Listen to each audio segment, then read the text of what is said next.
Want to watch football without the restrictions of blackouts or cable? Check out expressvpn.com to help you get access to all the live games. Sign up today using the link in the description to get 3 free months. Yo to Bolt fam, it's the director. Chargers fans, how we doing out here today, man? The Super Bowl last Sunday, I will say it was a good game, but in the end, the Chiefs win themselves another ring. But at the end of that game, you know, I was thinking to myself, the 2023 season has officially begun. And you know what?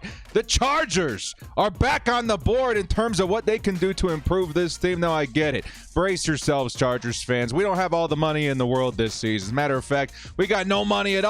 Minus $20 million against the cap. We got some stuff to sort out before we can even start thinking about bringing in free agents. But in the end, it's got to happen. The Chargers have vacancies. They will free money up. It's just something that happens in the NFL. I think the Saints are something like $60 million against the cap. They're going to find a way to get guys in there too. They're already shopping for a Derek Carr. So don't let that deter you from the possibility of the Chargers bringing some dudes in. Now, I would say, fortunately, we do have a Tom Telesco who is known for bringing in some nice deals. Coupon Tom being the name, and it was rightfully earned with bringing in some decent deals to the team in the past, and I do expect something like that to happen again here in 2023. So in today's video, we're going to be going over some of the possibilities of what the Chargers can do in bringing in key free agents and some of the best names I was able to identify that could help the team in 2023. Now, before we do get started, guys, shout out to the sponsor, Underdog Fantasy. I understand NFL season is over. Kind of a bummer. That's definitely my bread and butter when it comes to fantasy sports. But I love daily fantasy so much, I think I might actually give NBA, maybe even baseball, a shot. If you guys want to get in on the action with those, use code DIRECTOR to match your first deposit up to $100 and maybe join me in my journey of learning a little bit more about other sports other than Chargers. Can't even fathom.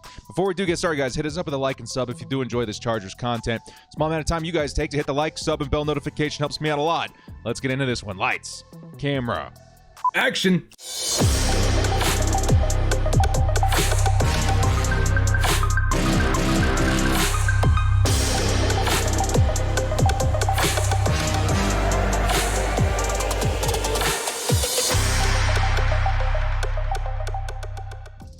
My top free agents that the Chargers should be targeting in 2023 ASAP.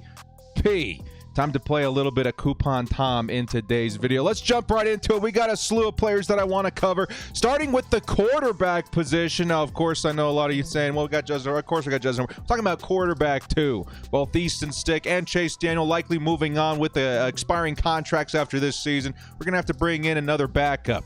And I think the one that makes the most sense is this man right here, Cooper Rush, the man that was winning the hearts and souls of Dallas for at least a couple of weeks there with the departure of Dak Prescott from injury. This dude was electric. Can you guys think of a more perfect pairing in terms of a backup quarterback? Sure, I'm going to miss Easton Stick. I think Chase Daniel did enough in helping Justin Herbert's development, but I do think it's time to bring in a guy that's capable just in case we do need to call in a quarterback to knock on wood at any point in the future.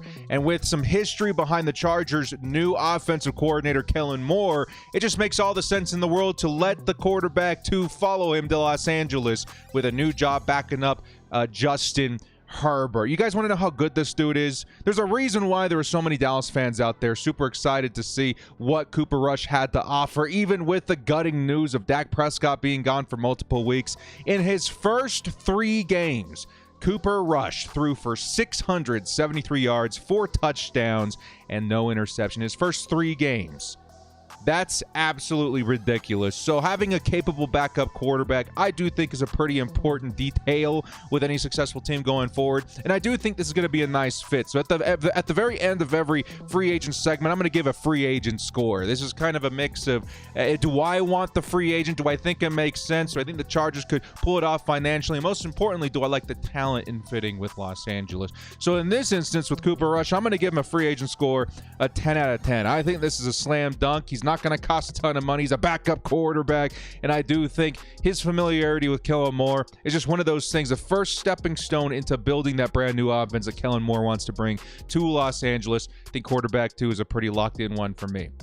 This next name at running back might be a little bit of a shock because the Chargers, of course, we got, Austin Eckler. We got, the developing Isaiah Simmons. We got a JK, or I should say Joshua Kelly, who's definitely been looking very nice this last year. Why would the Chargers want to go after a running back? Well, a little bit has to go in with the conversation of Kellen Moore rebuilding this offense. And this is a name that I think would get me very excited as a Chargers fan. One that I'm finally excited to see hit the free agent market. That's going to be Alexander Mattison. Now, the Chargers' run game this last season, not very good. Our team definitely more identified as a passing team, but in the end, you're going to have to balance things out. And I think that's a really big reason why Kellen Moore was the guy for the Los Angeles Chargers. He had a very efficient running game while also featuring a lethal passing attack. The Dallas Cowboys have been nothing short of incredible the last several seasons in terms of their offense, and I do think Kellen Moore is much deserved to the credit of that. Now, he's going to need maybe a little bit of help in terms of rebuilding that. I do think we have in-house talent that could run this system. I think Joshua Kelly could be in for a huge year next season. Of course, we got the incredible talent of Austin Eckler, but if we want a major boost to the run game, I think we add a guy like Alexander Mattison, right? If the Chargers want to double down, say, you know what, we are bringing in a system that's very familiar of the Ezekiel Elliott / Tony Pollard kind of look, we're going to go out there and get Alexander Mattison to pair with Austin Eckler. And this dude, man, he is insane. I don't know how many fantasy football players are out there, but if you draft a Dalvin Cook in fantasy football, you sure as heck better be drafting Alexander Mattison as well, because Dalvin Cook does have a bit of injury history, but in stepping into that role when called upon, Alexander Mattison, you could almost trade him in and not even notice. This dude was an incredible talent in a really good system, and I think he would work fantastic with the Chargers. A beastly running back who can power his way through tough yards as well. He definitely fits a need that this team needs. He's projected to not be too expensive either, around $2 million a year. I love his talent and value. So for those reasons, I'll say Alexander Mattison's very high on the list for me, even though the Chargers might be looking to the draft, even though the Chargers may already have a really nice unit of running backs in the house already.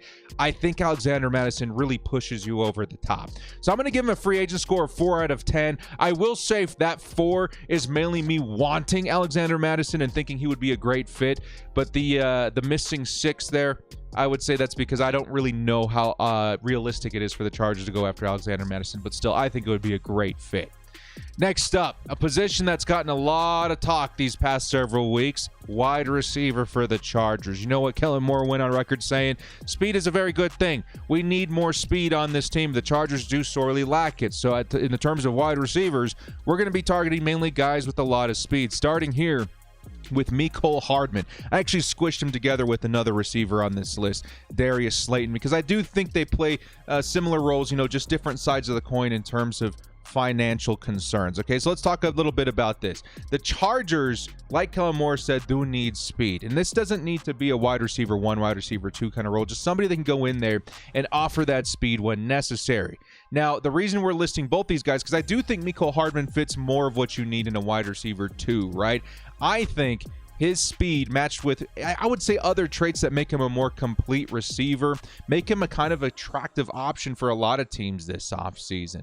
I do think that the Chargers could accomplish this in the draft, but I don't think a free agent signing is out of the question either. And if we're looking at my favorites, I think Mecole Hardman certainly is it. The dude is blazing fast. He's developed into a very reliable receiver in all facets, and I do think that whoever lands him is going to get a very nice weapon. But I also think that it really does matter what quarterback is throwing him the ball. You think about, what Patrick Mahomes can do. Justin Herbert can do a lot of that, and some things even better in terms of the deep ball, I would say. So I think Mecole Hardman paired with Justin Herbert would be very exciting to watch. Unfortunately, I do think his market may be a little bit too hot. I think he's projected somewhere around 10, 11 million a year, and I think that would be out of the Chargers price range. If something can be worked out, I think I'd be very excited for Mecole, but the more realistic option in my mind is going to be this dude, Darius Slayton. And this is why I've got him kind of paired with Mecole on this list. He would be a much cheaper option. Sure, his speed is great. Not Mecole Hardman great, but still very good.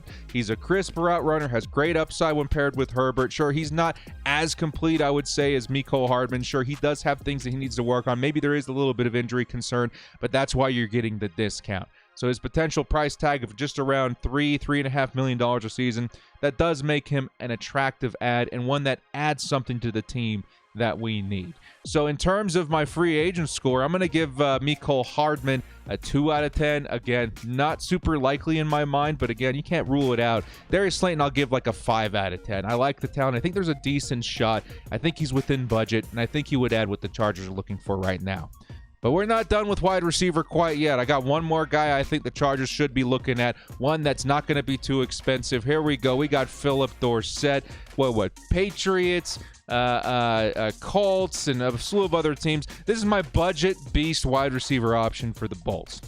Again, he's not a big flashy name like Mecole, or maybe even not as much as Slayton. He does have some issues, but he is blazing fast. He's the kind of player that you can add if you're just looking for depth, right? Someone that might even have to fight for a spot at training camp, but at worst, he offers exactly what this team is missing. And again, that's speed. Very fast player. I think he ran like a 3.33 or a 4.33 at the combine. Very, very fast. So with wide receiver still being a high priority for the Chargers, though, I think it's going to be a position that might require a little bit of patience because the draft is going to pay a lot of decision into what they decide to do there. So I'm going to give him a free agent score of 6 out of 10. I think he's kind of what the Chargers need right now, not too expensive, and does offer what they need in terms of speed. This next name might be the biggest name on this list, coming in at the position of tight end, and I think there's a big reason for that. Let's talk a little bit about Dalton Schultz. Free agent formerly of the Cowboys. He might actually be re-signing with them. We haven't heard much about that yet, but the reason that we're covering this guy is because I've heard a lot of buzz about the Chargers maybe adding Schultz because of Kellen Moore being signed to the Chargers as their new OC. And I think this is mainly coming from the fans because, yes, Justin Herbert having that guy at tight end is something I think is required going forward at some point. And Dalton Schultz is one of the best talents you'll find in the NFL. Him and Dak Prescott, dude, that's been a really nice matchup for years now. But I will say this, as cool as that would be, seeing Dalton Schultz pulling passes from Justin Herbert, I don't think he's within the Chargers' budget. We're talking, what, $10, $12 million a season for a tight end? I just don't know if that's in the cards for the Chargers. Instead, I would expect the Bolts to draft a tight end this year because this season's draft is very rich with tight ends. I'm a huge fan. If you guys watched my early draft guys, video a couple weeks ago, you guys would know that I'm a huge fan of Michael Mayer, dude. That dude from Notre Dame, absolutely insane. He's the kind of dude I think you could pair with Justin Herbert for the rest of both of their careers. I also really like Dalton Kincaid, but there's actually a lot more than even just those guys. I would say through the first 3 rounds, you could find a very solid tight end. And that in the end is going to save you a lot of money while also adding talent and also upside in terms of what they can develop. So if the Chargers, let's say they do need to go out there and sign a free agent tight end, I would expect it to be Donald Parham, who again is a free agent for the Chargers. But the thought of Dalton Schultz, I understand it. I think it would be an awesome pairing. I think Chargers fans would be super excited. I think it makes a lot of sense with Kellen Moore, but I just don't think it's in the budget. So I'm going to give him a free agent score of 1 out of 10. That 1 being obviously the talent is massive. Pairing is there. I just don't think it's very likely because of how little money the Chargers have to spend this season. Next up, we got some in-house names. I'll be up front about that, but it's also because it's so important that the Chargers find some way to retain at least a few of these dudes. And when it comes to kind of picking and choosing which ones, this may be some of the toughest decision-making I've ever had to potentially make on this channel because all 3 of them are absolutely fantastic. So let's go ahead and start with the first one, and Trey Pipkins. We covered a little bit of these guys, so we won't spend too much time on them.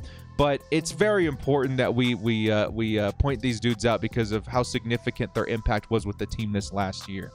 Now, if you take a look at the Chargers' offensive line, it's already super solid, right? From left to right, you got Slater, Sawyer, who's probably going to be stepping in lieu of a possibly cut Matt Filer. You got Corey Linsley, one of the best centers in football, maybe even the best center in football. Zion Johnson. And then the only blip being at right tackle, right? And that's because Trey Pipkins is a free agent this season. The only free agent I would imagine the Chargers pursuing to fill that role would be their in-house man, Trey Pipkins. He's a developmental player that really turned a corner these last few seasons. If you're talking to Chargers fans a couple years ago, no way we would be feeling this way about Trey Pipkins, but it's because he's improved that much. He's not elite, but he's very solid, and that's what we need right now. I don't think he would necessarily break the bank, but he would be one of the more expensive players to retain on this list in terms of these three in-house free agents. So if the Bolts manage to keep him in-house, though, you have to take a look at this line and think, man, we have one of the better lines in the NFL. Slater, Sawyer, Lindsley, Zion, and Pip. I would feel very, very good about that. So I'm going to give Trey Pipkins a free agent score of 8 out of 10. I think it's one I really hope that the Chargers can find a way to pull off and keep him on the team, because not having to really sweat offensive line outside of depth is a luxury not very many teams in the NFL have. Our next in-house name is going to be Morgan Fox. Now, Morgan Fox, dudes, a lot of people are very much so hoping that Fox stays with the team, man. This is another name that I think the Chargers really hit out of the park in free agency last season. Let's see if we can try and keep him in-house this year. Now, of the edge and interior defensive line players that grabbed my attention when I was doing a little bit of research in free agency, there were some huge names, obviously, like Fletcher Cox and Javon Hargrave, but those guys are well outside of our range of our finance, right? None of them quite grabbed my attention like Morgan Fox did. He shouldn't be too expensive, but also offers what we know he can offer the Chargers, because he's already played with us, and he did very, very well. Sure, if the Chargers want to go out there and grab, let's say, an edge player like Robert Quinn or something on a cheap veteran deal or whatever, that would be cool, but extremely unlikely in my opinion. That, for those reasons, I think we have to keep what's working. Morgan Fox is the dude. He proved his value while playing in Los Angeles. A disruptor. He meshed very well with what Staley wanted to run. He meshed very well with Joey Bosa and Khalil Mack and Sebastian Joseph Day. The dude just works. So this is another big name for me that I hope the Chargers find a way to retain. So obviously, I'm going to give him a free agent score of 8 out of 10. I think, again, it's one that makes the most sense. And then finally, our last in-house guy is going to be Drue Tranquill. This is tough, man. This is a big, big name for me. Tranquill may have ended up being one of the biggest difference makers on defense in 2022. Period. And this is a team that boasts, Derwin James and Khalil Mack and Joey Bosa and all these huge, huge talents. Drue Tranquill really stood out. He's developed into one of a heck of a complete football player, and his value to this team is tremendous. Unfortunately, he plays the position of middle linebacker, and that doesn't seem to be a position that the Chargers very much so value. It's almost looked at as like the running back of the defense, right? You can interchange them. In the case of Drue Tranquill, I don't want to do that. The Chargers already made the mistake of letting go of Kaiser White for a measly $5 million to Philadelphia, and he had a great season. I don't want to see that happen again with Drue Tranquill. And Tranquill's only projected around $4 million a season. He's cheap. He's a cheap re-signing that I hope and pray the Bolts pull the trigger on, because it makes the most sense. So of the three, and again, it is so hard to list these guys in order, and this is my question for you guys today in today's video. How would you prioritize these three guys? And Drue Tranquill, Morgan Fox, and Trey Pipkins. For me, honestly, number one, I would go, and again, this is gun in my head, I would go Drue Tranquill number one. I think financially he makes the most sense, and he makes a huge impact on defense. Second, I would probably go Trey Pipkins, because that offensive line being complete would be a big deal. And then maybe Morgan Fox. That's my priority. Let me know what your guys is in the comment section below. But Drue Tranquill, I really hope to see him back with the Chargers next season. I would be kind of gutted if the Chargers decided to move on from him. All right, dudes, the last couple of names on this list are not in-house, but I do think there are important names that the Chargers should be looking for, one of them being very underrated. We'll get to that one in a second. Let's start out here with Sidney Jones at the cornerback position. Now, I think the Chargers had a great signing last year with Bryce Callahan, right? I think he had a very, very nice outing with the Chargers late in his career, played the slot beautifully, but he's not going to be with the team this year. Fortunately, I think the Chargers have a pair of cornerbacks that are very good in that position. Asante Samuel Jr. and J.C. Jackson are both very good in the slot. The only issue is you're going to have to free up that position for them to play. You're going to have to get somebody to step in there every once in a while. And fortunately for the Chargers, that guy's name is Michael Davis. Okay, so we already got a guy there. Now we were probably looking for a little bit of depth at cornerback because of Bryce Callahan's departure. I do think this is something that they can accomplish in the draft. I also think we've got guys with upside like Jasir Taylor, a little bit lower on the depth chart, but he had some pretty nice plays this year in his rookie season. But still, I think depth isn't a bad thing to try and accomplish. And Sidney Jones, to me, he's an experienced cornerback who should be very cheap, a perimeter guy, right, with decent speed and instincts. It frees up, once again, JC and Asante to play the slot a little bit more. I think he's a decent depth signing. And in terms of backups, you got to think of who the Chargers have in house right now, right?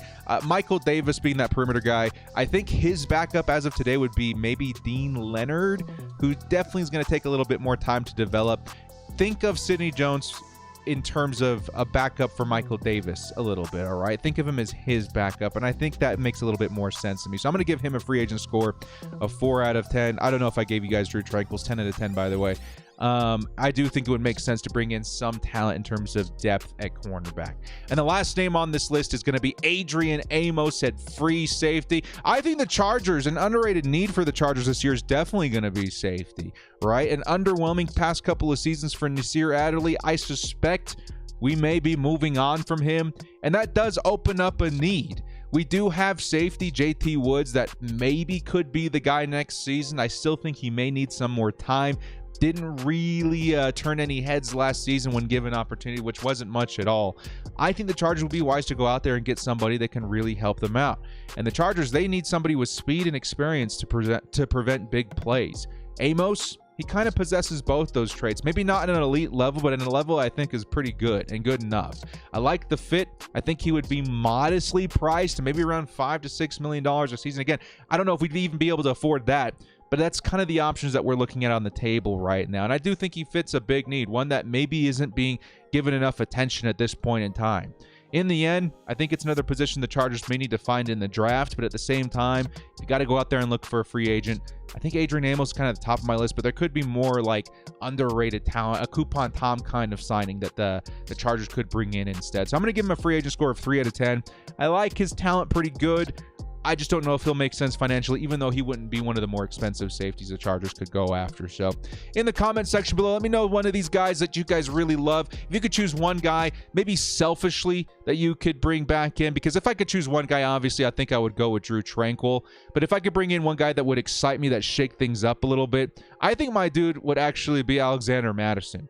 As cool as I think the Chargers running back room is right now, just seeing what Madison's been able to accomplish with the Vikings as a backup for so long makes me wonder what he could do in a featured running back 2 role, if that makes sense. Because I don't think the Chargers have like a real like running back 1-2 kind of role on the team. I think they do like to mix it up. And I think Kellen Moore himself said the bell cow, or the true running back 1 idea is kind of old at this point. You want to mix some guys in. And I think the idea of Alexander Mattison and Austin Eckler just screams potential. So you guys let me know, maybe like a selfish pick and then an obvious pick. Me, the obvious pick is definitely going to be Drue Tranquill. Well, guys, thank you so much for joining me. This has been The Director. More draft and free agent talk to come in the weeks to come. It's going to be a good time. Hit us up with a like and sub on your way out if you did enjoy this content. We'll see you next time. And as always, bolt up and stay frosty. Please, for the love of God, give me back Drue Tranquill this season, Chargers.